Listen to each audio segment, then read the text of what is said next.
নন্দীগ্রামের আন্দোলন পরিচালিত হয়েছে শুভেন্দু অধিকারীর নেতৃত্বে। সেই সময় কিন্তু নন্দীগ্রামের একটা বড় সংখ্যক মাওবাদীদের সাপোর্ট পেয়েছিল তৃণমূল কংগ্রেসের নেতৃত্ব। দিন যখন পেটাচ্ছিল দিল্লির পুলিশ, মানে ভাবা যায় না যেভাবে পেটাচ্ছিল, তারপরেও এক একজন আন্দোলনকারী বলেছেন আমাকে আরও মারুন। এটা গান্ধী দর্শন। আমাদের দেশের সংবাদ মাধ্যমের অবস্থা খুব খারাপ। আমাদের দেশের সংবাদ মাধ্যম যদি স্বাধীনভাবে লেখে তার বিজ্ঞাপন বন্ধ হয়ে যায়। কিন্তু এই রাজ্যটা না একটা অদ্ভুত রাজ্য। এই রাজ্যে শাসকের পছন্দ না হলেই মার খেতে হয়। সাংবাদিকদের মার খাওয়ার ঐতিহ্য এ রাজ্যে ধারাবাহিকভাবে আছে। কী করে মিছিল ম্যানেজ করতে হয়, আর মরা গায়ে জোয়ার আসার মতন হঠাৎ করে বেশি সংখ্যক লোক দেখে তারা এতটাই আপ্লুত হয়ে গেছিলেন। ছাত্র আন্দোলন করবে না তো কে আন্দোলন করবে? শুভেন্দু অধিকারী যে আজকে মুখ্যমন্ত্রী হয়েছেন, ছাত্র নেতা থেকে হয়েছেন, বা বারবার বিজেপি সেট করতে চাইছে যে কোনো একটা আন্দোলন হলেই এটাকে অ্যান্টি ন্যাশনাল বলে চালিয়ে দাও। এবং এই প্রবণতাটা কিন্তু আমার আগের সরকারের ছিল। এই রাজ্যে শাসক তেল চায়, এটা একটা চিন্তার কারণ। আমি তোমায় বলছি। নমস্কার দর্শক বন্ধুরা, ইমেজ বেঙ্গলে আপনাদের সকলকে স্বাগত। ককরোচ জনতা পার্টির যে আন্দোলন, সেই আন্দোলন সফলতা পেয়েছে এবং শিক্ষামন্ত্রী যিনি ধর্মেন্দ্র প্রধান, তিনি পদত্যাগ করেছেন। পাশাপাশি আরও যে সমস্ত দাবিগুলো রয়েছে ককরোচ জনতা পার্টির, সেগুলো কেন্দ্রীয় সরকার অনেকটাই মেনে নিয়েছেন। এই পরিপ্রেক্ষিতে একটা প্রশ্ন উঠছে, সেটা হচ্ছে যে কলকাতায় যখন এসএফআই এর ধর্মতলায় গত একদিন আগে যে মিছিল ছিল, সেই মিছিলটাকে নাকি হাইজ্যাক করেছিল ককরোচ জনতা পার্টি। অথচ ককরোচ জনতা পার্টির যেটুকু কলকাতায় সংগঠন আছে তারা কিন্তু সাংবাদিকদের মুখোমুখি হয়ে বলছে যে না, আমরা আন্দোলনের অনুমতি চেয়েছিলাম, আমরা মিছিলের অনুমতি চেয়েছিলাম, কিন্তু শেষ পর্যন্ত আমরা অনুমতি পাইনি। তাই এই ধর্মতলায় যেভাবে সাংবাদিকদের নিগ্রহ করা হলো, যেভাবে মিছিলে একটা অস্থিরতা, একটা অচলাবস্থা তৈরির চেষ্টা করা হলো, সেটার সঙ্গে আমাদের কোনোভাবেই যোগ নেই। কিন্তু আমরা চাইছি মুখ্যমন্ত্রী বা শিক্ষামন্ত্রীর সঙ্গে আমাদের কয়েকটা বিষয় নিয়ে কথা বলবো, এতটা পর্যন্ত জানিয়েছেন। কিন্তু আমাদের যেটা প্রশ্ন, যে ঘটনাটা ঘটে গেল গত একদিন আগে, যেভাবে সাংবাদিকদের ওপরে নিগ্রহ হলো এবং যেভাবে একটা মিছিলে অচলাবস্থা তৈরি করা হলো, করলো কারা? এটা আজকের দিনে একটা বড় প্রশ্ন। এবং আপনারা ইতিমধ্যেই দেখেছেন যে বেশ কয়েকজন অ্যারেস্ট হয়েছেন এবং যারা অ্যারেস্ট হয়েছেন তাদের অনেকের সঙ্গে কিন্তু তৃণমূলের একটা যোগসূত্র পাওয়া যাচ্ছে। আন্দোলন তো হতেই পারে, যে কোনো গণতান্ত্রিক সরকারে আন্দোলন তো একটা স্বাভাবিক ঘটনা। কিন্তু প্রশ্ন হচ্ছে যে আন্দোলনের মধ্যে যদি এইভাবে ছদ্মবেশী কিছু দুষ্কৃতী ঢুকে পড়ে, গুন্ডা ঢুকে পড়ে, তাহলে সেই আন্দোলনটা কোন মাত্রা পাবে? আমাদের মধ্যে উপস্থিত রয়েছেন রাজনৈতিক বিশ্লেষক এবং অধ্যাপক ডক্টর বিশ্বনাথ চক্রবর্তী। স্যার নমস্কার, প্রথমেই আপনাকে ইমেজ বেঙ্গলে স্বাগত। স্যার, ককরোচ জনতা পার্টির যেটুকু সংগঠন কলকাতায় রয়েছে তারা একদম স্পষ্ট সাংবাদিক সম্মেলন করে বলে দিয়েছেন যে এই যে ঘটনা ঘটেছে তার সাথে আমাদের কোনো যোগ নেই, কিন্তু আমরা চাই মুখ্যমন্ত্রীর সঙ্গে একবার দেখা করে আমাদের কিছু বক্তব্য শিক্ষা সংক্রান্ত ব্যাপারে জানাতে। কিন্তু আমাদের প্রশ্ন হচ্ছে যে এই যে ঘটনাটা ঘটলো, বেশ কয়েকটা জায়গা, ওয়াটগঞ্জ, মিডিয়া ব্রুজ, আরও কয়েকটা জায়গা থেকে বেশ দুষ্কৃতীরা অ্যারেস্ট হয়েছে এবং তারা কিন্তু একটা বিশেষ সম্প্রদায়ভুক্ত। তাহলে কারা তারা? তৃণমূলের একটা যোগসূত্র মিলছে, কি বলবেন আপনি? প্রথমত দেখো, এই আন্দোলনকে কেন্দ্র করে যে ধরনের হামলা হয়েছে, বিশেষ করে আমার প্রিয় সাংবাদিকদের উপর, আমি তার তীব্র নিন্দা করছি, ধিক্কার জানাচ্ছি।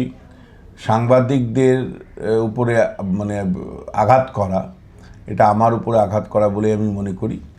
এবং সরকার উপযুক্ত ব্যবস্থা নেবে এটাও আমি প্রত্যাশা করি এবং নেবেন এটা আশাও করি। এবং আগামী সোমবার আমি তো মনে করি সমস্ত সুবুদ্ধি সম্পন্ন মানুষদের ঐক্যবদ্ধভাবে যাওয়া উচিত। যেখানে আক্রান্ত সাংবাদিকরা তো থাকবেনই, আরও অন্য সাংবাদিকরা থাকবেন, তারা কিন্তু একটা প্রতিবাদ সভার আয়োজন করবেন। এই সোমবারের আক্রান্ত সাংবাদিকদের প্রতিবাদ সভায় থেকে আওয়াজ উঠুক যে আর মান নয়, এবার আমরা আমাদের মতন স্বাধীনভাবে সাংবাদিক হিসাবে কাজ করতে চাই। কিন্তু এই রাজ্যটা না একটা অদ্ভুত রাজ্য। এই রাজ্যে শাসকের পছন্দ না হলেই মার খেতে হয়। সাংবাদিকদের মার খাওয়ার ঐতিহ্য এ রাজ্যে ধারাবাহিকভাবে আছে। এ রাজ্য কেন, দেশের অবস্থাও খুব খারাপ। আমি তোমায় বলছি, নরেন্দ্র মোদী যখন ক্ষমতায় আসলো তখন প্রেস ইন্ডেক্স, বিশ্বের যে র্যাঙ্কিং ফ্রিডম হাউস করে, তাতে ভারতের স্থান 100-র মধ্যে ছিল। আর এখন সংবাদ মাধ্যমের স্বাধীনতা কমতে কমতে সেটা 158-তে সেই ফ্রিডম হাউসই করেছে। 158 নম্বর স্থান, আমাদের পরে একমাত্র আফগানিস্তান আছে। ফলে আমাদের দেশের সংবাদ মাধ্যমের অবস্থা খুব খারাপ। আমাদের দেশের সংবাদ মাধ্যম যদি স্বাধীনভাবে লেখে, তার বিজ্ঞাপন বন্ধ হয়ে যায়। আনন্দবাজার পত্রিকার বিজ্ঞাপন বন্ধ হয়ে গেছে, কারণ আনন্দবাজার পত্রিকা স্বাধীনভাবে লিখছে। এটা দুর্ভাগ্যের যে বারবার সংবাদ মাধ্যম আক্রান্ত হচ্ছে, তাদের বিজ্ঞাপন বন্ধ হয়ে যাচ্ছে, বিজ্ঞাপনের মাধ্যমে এদেরকে নিয়ন্ত্রণ করা হচ্ছে। তৃণমূল আমলে তুমি দেখেছো যে পুরসভা নির্বাচনে, বিধাননগর পুরসভা নির্বাচনে একদিন 22 জন সাংবাদিক আক্রান্ত হয়েছিলেন।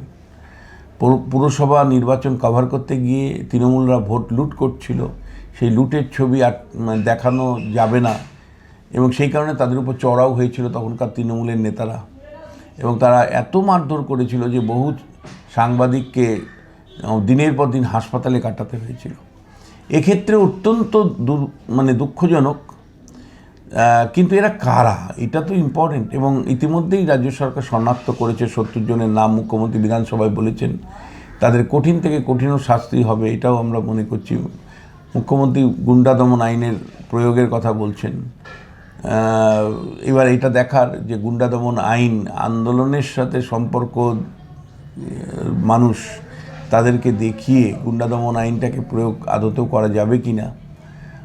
কারণ আন্দোলনের থেকে, আন্দোলনকারীরা ছাত্র নয় এটা ঠিক, আন্দোলনকারীরা অতৃপ্ত আত্মার লোক, তারাও ঠিক, যারা ক্ষমতা হারিয়েছেন তাদের লোক। এদের মধ্যে ক্রিমিনাল অ্যাক্টিভিটির অভিযোগ আছে বলে মুখ্যমন্ত্রী জানিয়েছেন। অতীতে বেশ কিছু নামও তিনি প্রকাশ্যে এনেছেন, যাদের ধরপাকড়ও চলছে।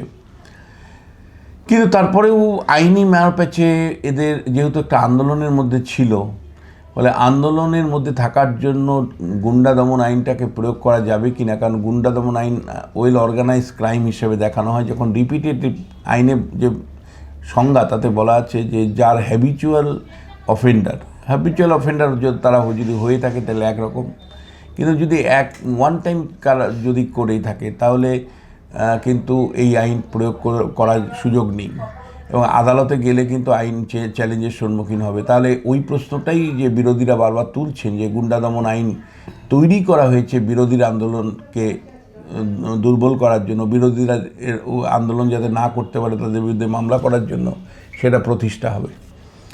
ফলে সেই জায়গা একটা। আর এটা ঠিক যে বামেরা বহুদিন পরে ওরাও মনে হয় চমকে গিয়েছিল যে ভাই এত বড় মিছিল আয়োজন করা বা এত বড় মিছিল হতে পারে লোক, এটা তারা বুঝতে পারেনি। আমি বাম নেতাদের কয়েকজনের সাথে কথা বললাম, তারাও একটু হচকিত হয়েছিল যে এত সংখ্যক লোক জড়ো হয়ে গেছে।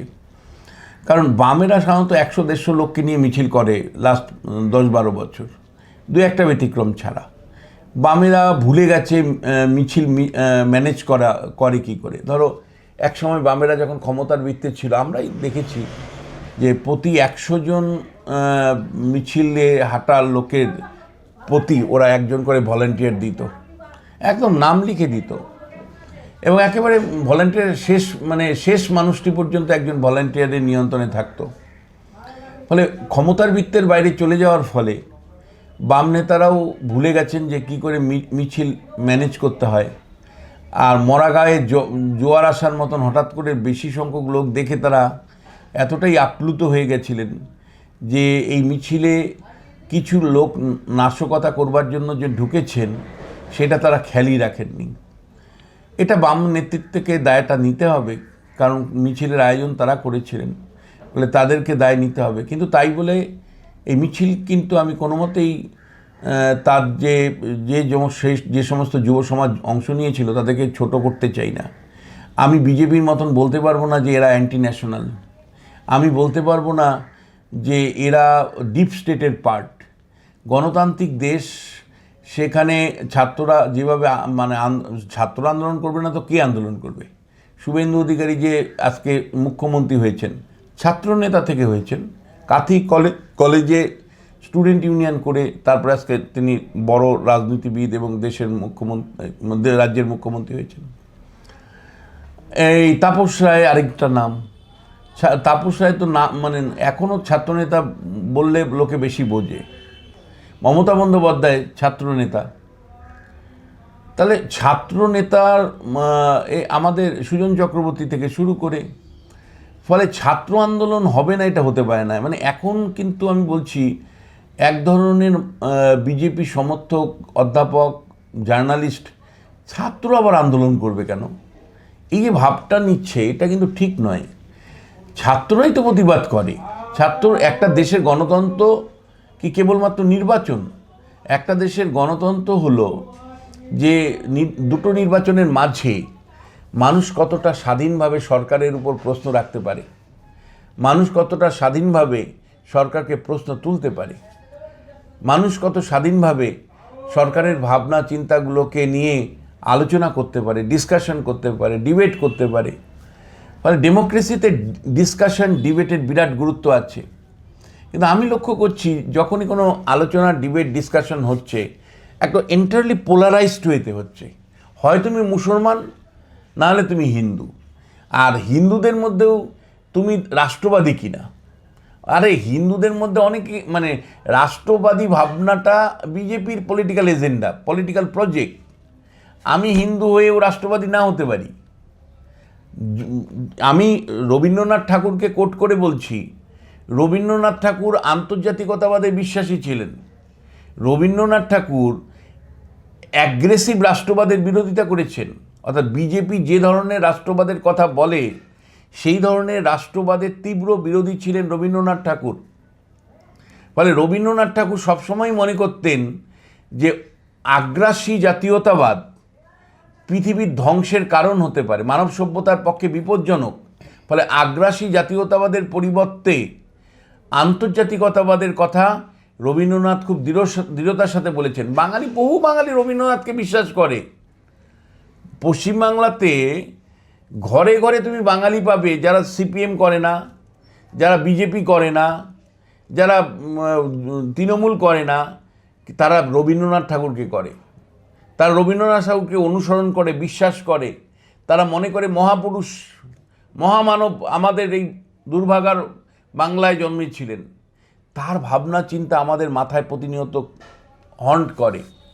ফলে আমরা যেভাবে বিজেপি রাষ্ট্রবাদ দেখায়, সেই রাষ্ট্রবাদের বাইরে গিয়েও রবীন্দ্রনাথের রাষ্ট্রবাদী ভাবনা চিন্তার দ্বারা কিন্তু হাজার হাজার শিক্ষিত সমাজের মানুষ পরিচালিত। ফলে সেই জায়গা থেকে আমি তোমায় বলছি, আন্দোলনটাকে যেভাবে রাষ্ট্রবাদী বলে দেওয়া হচ্ছিল, তাহলে যদি রাষ্ট্রবাদী হয় তাহলে সোনম ওয়াংচুকে তোমার প্রথমে বলেছিলে চীনপন্থী লোক।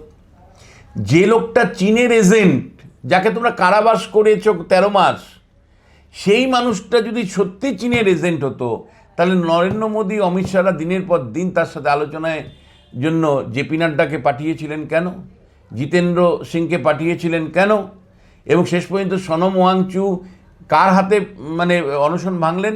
রাষ্ট্রের দুজন গুরুত্বপূর্ণ মন্ত্রী জেপি নাড্ডা তার মধ্যে ছিলেন। তাহলে নিশ্চয়ই তারা যদি অ্যান্টি ন্যাশনাল তিনি হতেন সোনম ওয়াংচু। আর তুমি যদি দেখো আন্দোলনের ডে 1 থেকে বিজেপির যে ইকোসিস্টেম, তার মধ্যে মিডিয়াও একটা অংশ আছে, এটাও দুঃখের হলেও বলতে হয়। ডে 1 থেকে ওয়াংচুর ছবি অ্যান্টি ন্যাশনাল, কি চীনের দালাল, চীনের সাথে সম্পর্কিত, দেশের সার্বভৌমিকতা বিক্রি করে দিতে চায়, এইভাবে দেখানো হয়েছে। এবং দিনের শেষ পর্যন্ত কিন্তু ওই অ্যান্টি ন্যাশনাল এই জায়গাটাকেই ধরে এই মানে তুমি কত জাতীয়তাবাদী, তুমি কত রাষ্ট্রবাদী, আর মোদ্দা কথা হলো হিন্দু মুসলমানের মধ্যে বিভাজন করো। এবং যদি সত্যিই ডিপ স্টেট হয়, আমি তো ব্যক্তিগত একজন অধ্যাপক হিসেবে মনে করি যে সত্যিই যদি আন্দোলনকারীরা ডিপ স্টেটের পার্ট হয়, যদি সত্যি অ্যান্টি ন্যাশনাল হয়, যদি ভারতবর্ষের সার্বভৌমিকতা নিয়ে খেলা করে, তাহলে নরেন্দ্র মোদী কেন তাদের হয়ে টুইট করছেন, তাদের হয়ে ভিডিও বার্তা দিচ্ছেন, তাদের দাবি অনুসারে ধর্মেন্দ্র প্রধানকে সরিয়ে দিলেন, তাদের দাবি অনুসারে শিক্ষা সচিবকে সরিয়ে দিলেন, 47 জন আধিকারিককে ন্যাশনাল টেস্টিং এজেন্সি থেকে সরিয়ে দিলেন। কেন? তিনি সোমবার দিন একটা কঠিন আইন আনছেন যেখানে 10 বছরের জেল, যদি প্রশ্নপত্র ফাঁস কেউ যুক্ত থাকে 10 বছরের জেল, 10 বছরের কারাবাস, পাশাপাশি 10 কোটি টাকার জরিমানা কথা বলছেন। প্রত্যেকটা দাবি মেনে নিয়েছেন তিনি। এমনকি যেই আন্দোলন পর্বে যে পুলিশ স্বতঃপ্রণোদিতভাবে মামলা দিয়েছিল সেই মামলাগুলোও তুলে নেওয়ার কথা বলা হয়েছে, এবং সেই মামলাগুলোর কনটেক্সটে এই পশ্চিমবাংলার মামলাগুলো উঠবে কিনা আমি জানি না, সেটাও দেখার। ফলে সব মিলে কিন্তু আমি তোমায় বলছি, এই যে ন্যারেটিভটা সেট হলো বা বারবার বিজেপি সেট করতে চাইছে, যে কোনো একটা আন্দোলন হলেই এটাকে অ্যান্টি ন্যাশনাল বলে চালিয়ে দাও, এবং এই প্রবণতাটা কিন্তু আমার আগের সরকারের ছিল এই রাজ্যে। মমতা বন্দ্যোপাধ্যায় কোনো একটা ঘটনা ঘটলেই, প্রশ্ন তুললেই মাওবাদী বলেছে। একদম।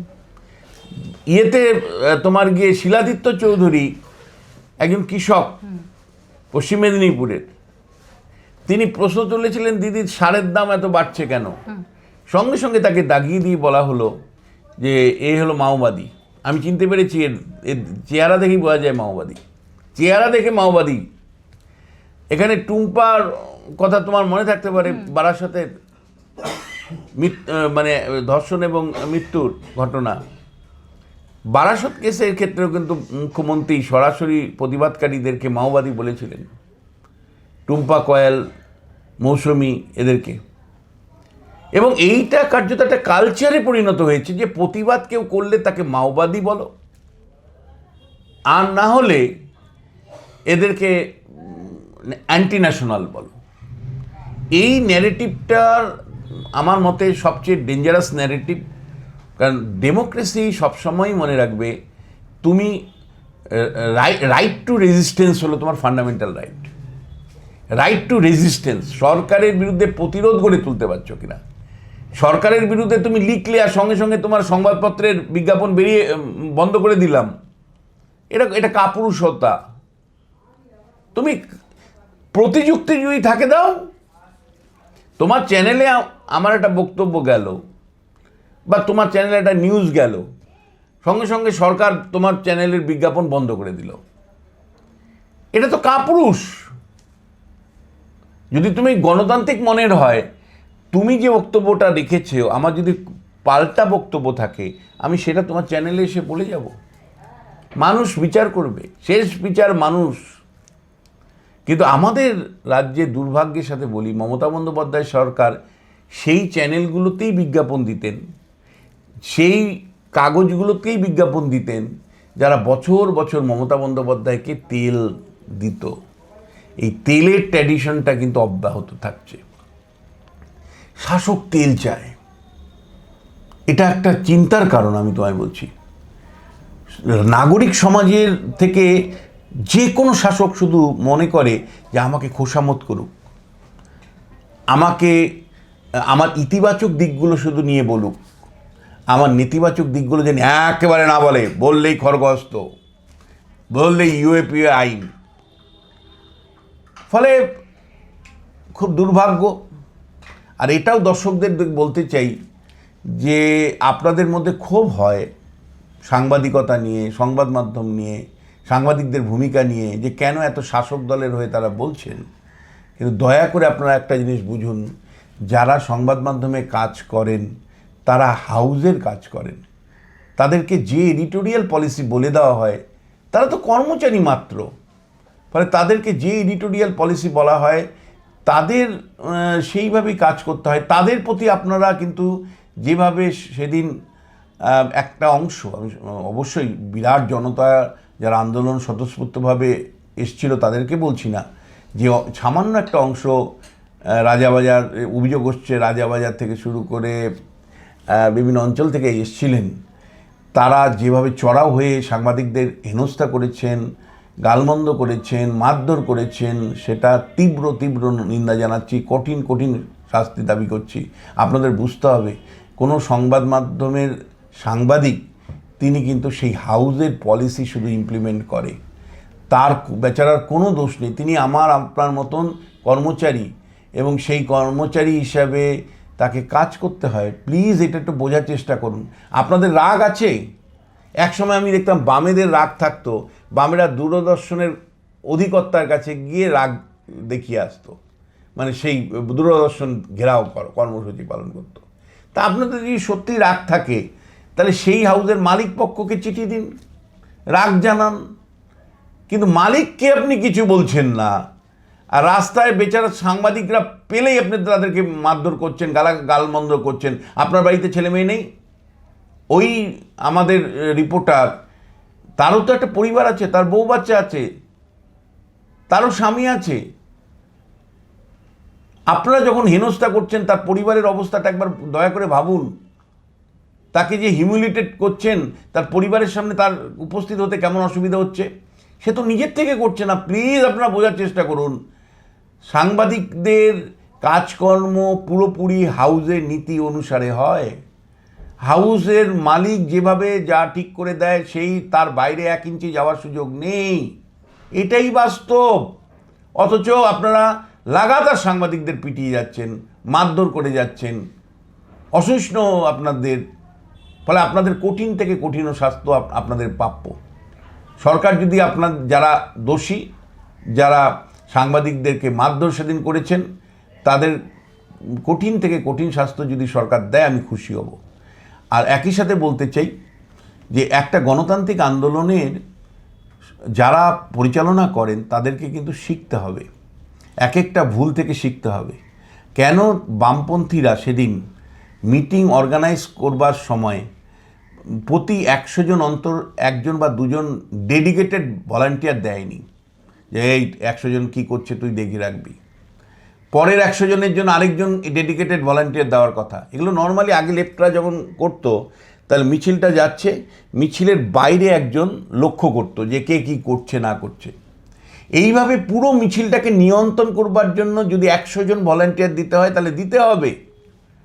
আর আপনাদেরকে আরেকবার মনে করিয়ে দিতে চাই, এটা কিন্তু তৃণমূলের সরকার নয়। এখানে যদি আপনারা আইন ভাঙেন তাহলে কিন্তু কঠিনভাবে আপনাদের কিন্তু শাস্তি অপেক্ষা করবে। কোনো দয়া নেই, মায়া নেই, কিচ্ছু হবে না কিন্তু এখানে। আবারও আপনাকে বলছি, বামপন্থী নেতাদের উদ্দেশ্যে আমার বক্তব্য, আপনাদের একেবারে সত্য, অহিংসা, আত্মত্যাগ, মানে আপনারা বিপ্লবী হলে কিন্তু লাভ নেই।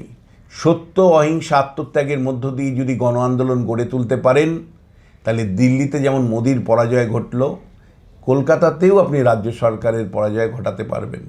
কিন্তু আপনাকে চলতে হবে সত্য পথে, অহিংসভাবে। সত্যাগ্রহ হলো একমাত্র উপায় এই রাজ্য বিজেপির বিরুদ্ধে লড়াই করবার। ফলে আপনারা যদি হুম্বিতুম্বি দেখান, আইন হাতে নেন, আপনারা যদি বিপ্লবী মানে অতি বিপ্লবী সাজেন, তাহলে কিন্তু আইনের সুযোগ নিয়ে কিন্তু আপনাদের আইন দমন করে দিবে বিজেপি। সাধারণ মানুষ বা আমাদের মতো ক্রিটিকদের কিচ্ছু বলার থাকবে না।